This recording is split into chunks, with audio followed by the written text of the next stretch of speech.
नमस्कार मित्रांनो, मी ओंकार. माझ्या आणखीन एका नवीन व्हिडिओमध्ये तुमचं स्वागत आहे. आज थोडासा सॅड न्यूज आहे माझ्यासाठी, कारण का माझी एप्रिलिया स्टार्ट होत नाहीये.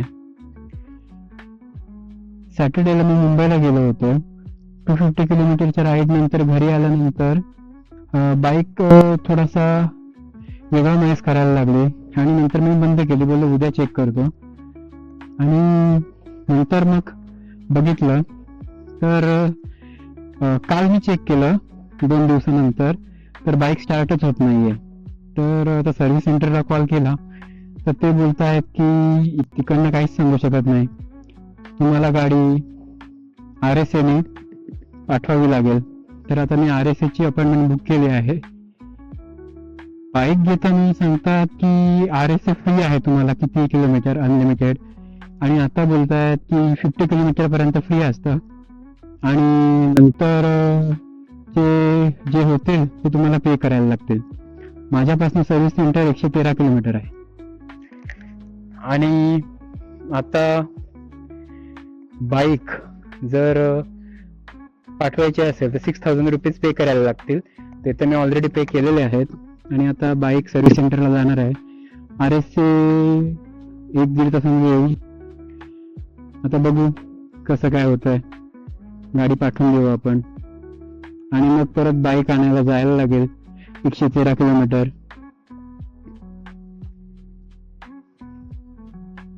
या बाईकचं सर्व्हिस सेंटर आहे चेंबूरला.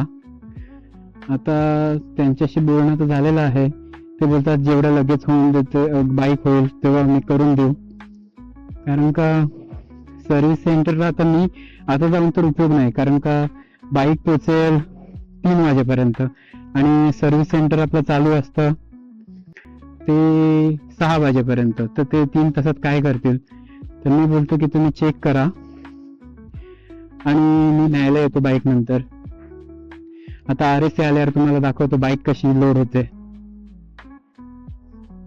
RSA आता 2 मिनिटात येऊन जाईल. त्याआधी आपण चारी बाजूने बाईकची व्हिडिओ काढून घेऊ, कारण का कधी कधी काय होतं की RSA ला बाईक डॅमेज करतात, नंतर मग ते रिस्पॉन्सिबिलिटी घेत नाहीत.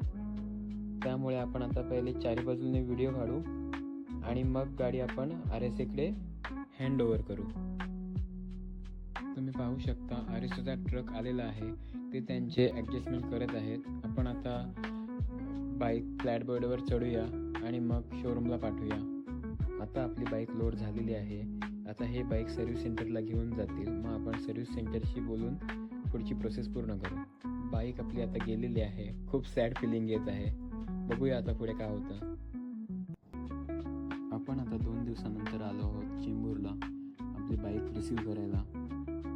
ही आहे आपली बाईक, पूर्णपणे रेडी झालेली आहे. आता आपण पेपर वर्क करू आणि मग निघू. फॉर्मॅलिटीज पूर्ण करून आपण आपली बाईक बाहेर काढलेली आहे. आता तुम्हाला मी जाताना सांगतो नक्की आपल्या बाईकला काय झालं होतं. आपल्या बाईकचा फ्यूल पंप खराब झाला होता. तसं तर फ्यूल पंपची किंमत आहे 13,000 रुपये, पण वॉरंटी असल्यामुळे 1 रुपया त्यांनी चार्ज केला नाही. मला फक्त RSAचे 6,000 रुपये भरायला लागले, कारण का सर्व्हिस सेंटर माझ्या घरापासून 113 किलोमीटर आहे आणि त्यांचं म्हणणं आहे की 50 किलोमीटरपर्यंत RSA फ्री आहे, त्यानंतर चार्जेबल आहे. पण मी एप्रिलिया सर्व्हिस सेंटरबरोबर खूप खुश आहे. त्यांची सर्व्हिस खूप फास्ट आणि ट्रान्सपरंट होती आणि एप्रिलियाचा वॉरंटी मॅनेजर हे खूप सपोर्टिव्ह होता. त्याने मला एकही प्रश्न न विचारता फ्यूल पंप चेंज करून दिला आणि सांगितलं की यापुढेही 3 वर्षात काही प्रॉब्लेम झाला तर आम्ही फ्रीमध्ये करून देऊ. आणि मी त्यांना हे विचारलं की फ्यूल पंप खराब होण्याचं नक्की कारण काय होतं, कारण का आजपर्यंत मी 95 ऑक्टेनचे पेट्रोल यूज केलं आणि ती सर्व काळजी घेतली की त्यांनी फ्यूल पंप खराब नाही होणार. म्हणजे सकाळी गाडी स्टार्ट केली की 2 मिनटं बिना रेव करता तशीच उभी करायची. बाईकमधील इंजिन कोल्डचं सिम्बॉल जोपर्यंत नॉर्मल होत नव्हतं तोपर्यंत मी चालू नाही करत, हे सर्व त्यांना सांगितलं. तर ते तेव्हा म्हणाले की कधी कधी कंपनीमधूनच डिफेक्टिव्ह पार्ट येतो, पण आता असं नाही होणार, कारण का कंपनीने खूप स्टडी करून पार्टला इम्प्रूव्ह केले आहेत.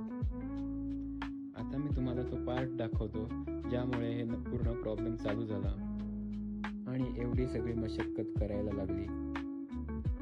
हाच आहे तो पार्ट फ्यूल पंप, त्यामुळे एवढा सगळा प्रॉब्लेम फेस करायला लागला. तुम्हाला एक किस्सा सांगतो. लास्ट सॅटर्डेला मी ठाण्याला चाललो होतो बाईक घेऊन आणि जाताना खारघरला पोचल्यावर ट्रॅफिक चालता चालता अचानक स्लो झालं आणि मग पूर्ण थांबून गेलं. मी बोलतोय की इथे तर कधी ट्रॅफिक होत नाही आणि पूर्ण थांबून गेलं. मग पुढे जाऊन बघितलं की एक मुलगा हेल्मेट हातात घेऊन बाईक चालवत होता आणि त्याचं खूप खराब ॲक्सिडेंट झालं होतं. तिथे पोचल्यावर बघितलं की एवढं सगळं ब्लड. तो मुलगा ऑन द स्पॉट गेला होता. तर सांगायचं तात्पर्य एवढंच की हेल्मेट हातात घालण्यासाठी नाही आहे, हेल्मेट वेअर करा आणि बाईक चालवा, नाहीतर असेच ॲक्सिडेंट होत राहतात. चला तर आता आपण जाऊया घरी. आपल्याला अजून 90 किलोमीटरच्या आसपास बाईक चालवायची आहे.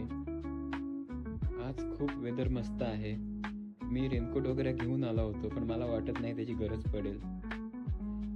सॅटर्डे असल्यामुळे ट्रॅफिक खूप जास्त आहे. सगळे आजच पिकनिकला निघाले असं वाटतंय. पण आता पोचलो आहोत पनवेलला.